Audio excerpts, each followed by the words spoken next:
শুক্ৰবাৰে দিনৰ 2 বজাত চিলাপথাৰ গোৰ্খা ভৱনত অহা 26 জানুৱাৰীত স্বাধীনতা সংগ্ৰামী দলবীৰ সিং লোহাৰ দেৱৰ প্ৰতিমূৰ্তি স্থাপন আৰু গোৰ্খা ছাত্ৰ সন্থাৰ শ্বহীদ বেদী উন্মোচন কৰাৰ সন্দৰ্ভত গোৰ্খা ছাত্ৰ সন্থাৰ জিলা সভাপতি সমৰাজপুৰীৰ সংবাদমেল।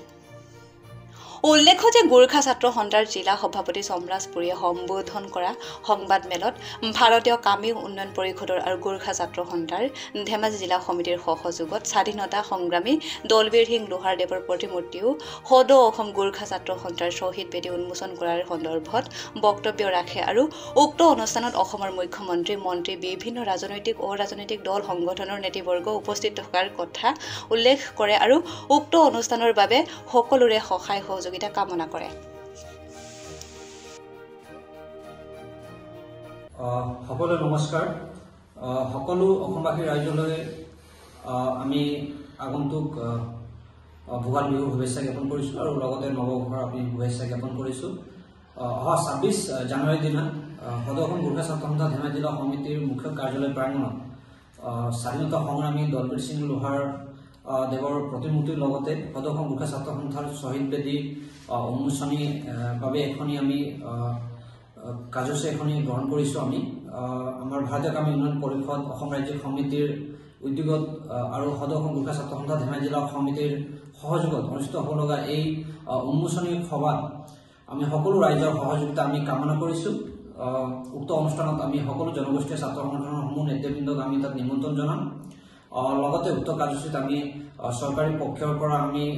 বিশেষভাৱে আমাৰ মুখ্য অতিথি হিচাপে আমাৰ অসমৰ সন্মানীয় মুখ্যমন্ত্ৰী হিমন্ত বিশ্ব শৰ্মাৰ লগতে অন্যান্য মন্ত্ৰীসকল পীযুষ হাজৰিকাৰ লগতে আমাৰ সন্মানীয় ধেমাজি জিলাৰ শিক্ষামন্ত্ৰী ধেমাজি জিলাৰ পৰা প্ৰতিনিধি কৰা আমাৰ সন্মানীয় শিক্ষামন্ত্ৰী অনুজ পেগু ডাঙৰীয়া সন্মানীয় সাংসদ প্ৰধান বৰুৱা ডাঙৰীয়াকে আদি কৰি সকলো আমাৰ জনগোষ্ঠীয় নেতৃবৃন্দসকল আমাৰ দাৰ্জিলিঙৰ সন্মানীয় সাংসদ ৰাজু বিষ্ট দেৱক আমি ইয়াত নিমন্ত্ৰণ জনাইছোঁ। আমি সকলো অসমবাসী ৰাইজৰ পৰা আমি ইয়াত এটা সঁহাৰি বিচাৰি আৰু এই কাৰ্যসূচীত সকলো জাতি জনগোষ্ঠীৰ লোকসকলৰ অংশগ্ৰহণ বিচাৰি আজি এই প্ৰেছ বাৰ্তা যোগে আমি সকলোকে নিমন্ত্ৰণ জনাইছোঁ আৰু আমি আশা কৰিছোঁ যে অসমৰ সকলো ৰাইজে এই যি এটা মানে আমাৰ ভব্য এটা কাৰ্যসূচী হ'বলৈ গৈ আছে আমাৰ স্বাধীনতা সংগ্ৰামী দলবীৰ সিং লোহাৰ দেৱৰ জীৱনৰ বিষয়ে, যিহেতু দলবীৰ সিং লোহাৰ দেৱে স্বাধীনতা সংগ্ৰামত নিজৰ সকলো তেওঁ বলিদান দি তেওঁ দেশৰ এই স্বাধীনতাৰ বাবে অন্যান্য যিসকল স্বাধীনতা সংগ্ৰামী আছিল তেওঁলোকৰ দৰে তেওঁ নিজেও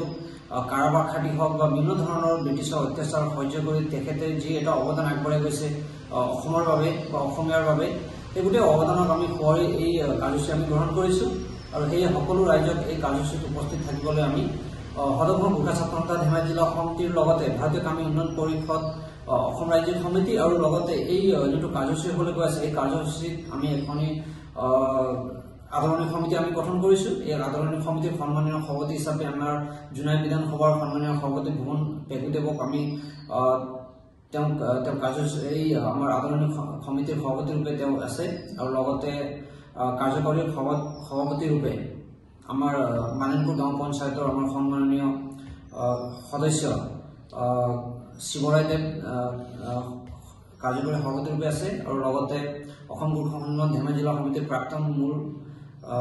সাধাৰণ সম্পাদক কৃষ্ণ বিশ্বকৰ্মা দেৱক আমি সাধাৰণ সম্পাদক ৰূপে লৈ এখন আমি কমিটি এখন গঠন কৰিছোঁ আদৰণি সমিতি। এই আদৰণি সমিতিৰ নেতৃত্বত এখনি